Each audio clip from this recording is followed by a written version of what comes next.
জুতোর মালা দিলেন? জুতোর মালা দিলাম। উনি সারা রাজ্যবাসীকে 15 বছর ধরে জুতো পরিয়েছে, জুতো মেরেছে। প্রত্যেকটা কর্মক্ষেত্রে উনি জুতো মেরে মেরে চুরি করে তার লোকেদেরকে ভরিয়ে সেই দপ্তরে স্ক্যাম করেছে। তাই এই স্ক্যাম আর এই লোককে জুতো মারার আজকে প্রতিফলন ওনার গলায় জুতোর মালা। কমিশন রিপোর্ট তো উনি দাবিয়ে রেখেছিল। কমিশন রিপোর্ট দিলে তো ওনার চোরের আগেই পর্দা ফাঁস হয়ে যেত। উনি যে চুরিটা করেছে তার পর্দাটা ছিল কমিশনের রিপোর্টটাকে পর্দা দিয়ে ঢেকে রাখা। ওই পর্দা আজকে খুলে গেছে। সেই ক্ষোভটা ওনার প্রতি আজকে আমি দেখাচ্ছি।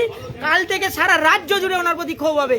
উনি শুধু এখানে নয়, উনি জীবদ্দশায় দেখে যাবে জুতোর মালা কিভাবে, লোককে জুতো মারলে কিভাবে জুতোর মালা পড়বে। এফআইআর আমি করব এবং এনাদের সবার নামে, সমগ্র তৃণমূল কংগ্রেসের নেতাদের নামে এফআইআর করব।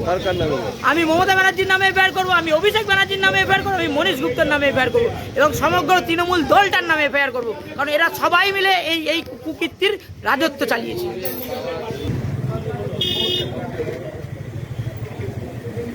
ঠিক আছে।